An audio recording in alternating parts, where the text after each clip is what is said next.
The House Oversight Committee will hear testimony next week about unidentified anomalous phenomena, or UAPs. During a press conference yesterday, Congressman Tim Burchett announced 3 whistleblowers will appear on the Hill. Ryan Graves, a former Navy pilot, David Fravor, a former commanding officer in the U.S. Navy, and David Grusch, a former National Reconnaissance Officer with the UAP Task Force. It's a part of a push to require the federal government to provide Americans with information about UAPs and any potential risks to safety. And while some members are skeptical about the existence of extraterrestrials, they say this comes down to one thing.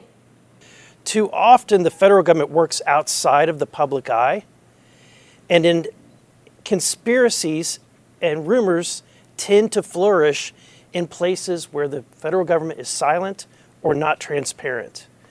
The American people deserve to know what their tax dollars are funding and what the government knows. That's just plain and simple.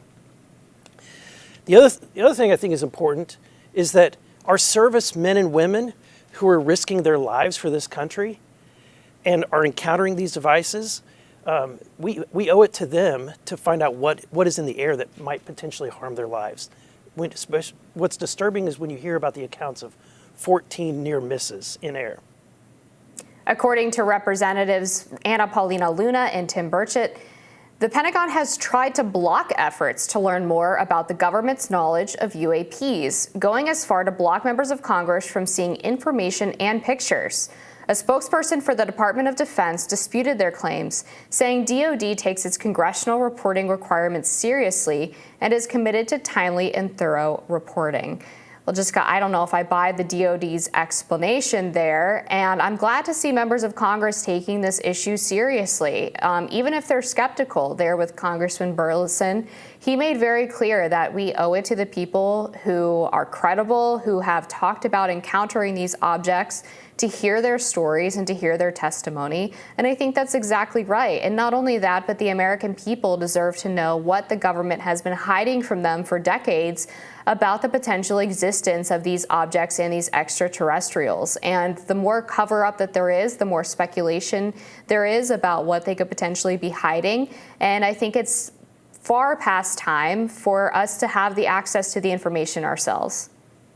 Yeah, I think this is checks and balances at play in the best possible way by having Congress use their power to have the whistleblowers testify, but also to set a precedent that this kind of information should be made publicly available, especially to Congress, and it's not up to the alphabet soup of defense organizations, the sort of bureaucratic nightmare that our national security information is governed by. What can be released, what cannot be released, what's deemed safe for the public, what's deemed safe for members of Congress, the DOD, the DOJ, the FBI. It's just a bit of a nightmare. And this is a matter that's not of national security. It's a matter of human importance. People just want to know, like the congressman said, what is in the sky? What could potentially be a threat to our lives? And just what's out there is not something that should be hidden from the American people. We're very aware of the nations that we're not allied with that could be threats to us. We're aware of potential terror threats in the world. We should be allowed to know what kinds of UAPs have been found and what's out there. I don't know what the United States, security coalition would gain by hiding this information from Congress or the public. So it seems like common sense to me. Yeah, I would very rarely agree with Senator Chuck Schumer on anything, but he has this new piece of legislation that would basically classify this UAP or UFO information in the same way that the JFK assassination records are. And it would basically provide the standard that these are to be made public and available to Americans for their consumption unless there is some really compelling national security reason why they can't be. Now, that exception, of course, would give the government plenty of free rein, I think, to basically put some kind of blanket national security ban across all of these documents. So moving forward, maybe the legislation needs to be a little bit stronger and have some fewer loopholes. But this is a really great start. And it's not like this is some crackpot conspiracy theorist who's bringing this forward. This is the Senate Majority Leader. Again, I disagree with him on plenty, but the fact that he, in his position, is willing to stake his reputation on bringing this legislation forward, I think is really important.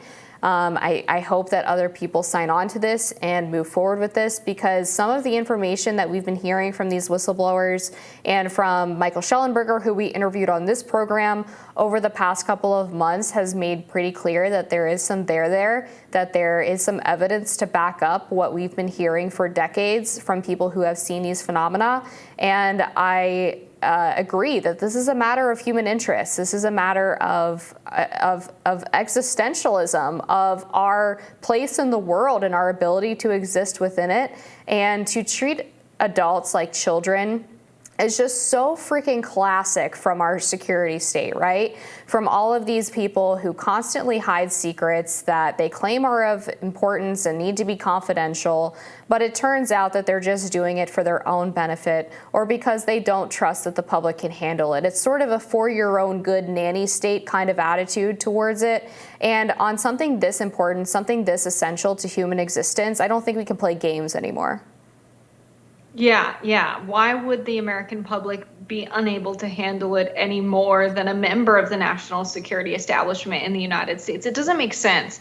And I don't think what's going to be revealed is anything you couldn't also see on the History Channel at 3 a.m. I think the main difference here is that you have people like David Grusch, like Ryan Graves, like David Fravor, people who are risking their security clearance to talk about things that happened very recently and things that have been corroborated thanks to the work of journalists like Michael Schellenberger with other members of the intelligence and military community. And so it seems to me that this attempt to kind of soft launch the existence of alien spacecraft, of pilots, is not something that maybe was ever the intent of the national security establishment in the United States, but is something that is the product of people realizing that this information shouldn't be hidden from the public, whether it's people who served in the Navy and the intelligence community, or members and representatives of Congress. I agree that Schumer's legislation is well written and necessary legislation at this point, with how the intelligence community is handling this, even after the whistleblowers have spoken out about it. I think you're right that this is a situation where the security state had its hand forced by the constant pushing of the whistleblowers and other individuals who have either captured visual evidence of these phenomena or have seen it with their own eyes. I don't think they ever had any intention of releasing any of this to the public. I don't think they had any intention of telling Americans about it unless they were absolutely forced to. Because we see time and time again that they try to discredit people who talk about it. They try to cover it up. They don't take it seriously. It's all a big joke to them. And to some people, it still is a big joke. And I think that's really a shame because, just because this is something that we've seen in sci-fi movies doesn't mean that it's not real. And it doesn't mean that it couldn't exist. And I think any reasonable person wants to see evidence, wants to continue to hear from the whistleblowers, but understands that just because something might be beyond our grasp or might seem scary, that doesn't mean that we should just ignore it or try to prevent people from hearing about it. So I'm really glad that Congress is at least going to have this hearing. It's a first step in what I hope will be many to continue to uncover the truth about the UAPs and the UFOs. We'll be back with more Rising after this.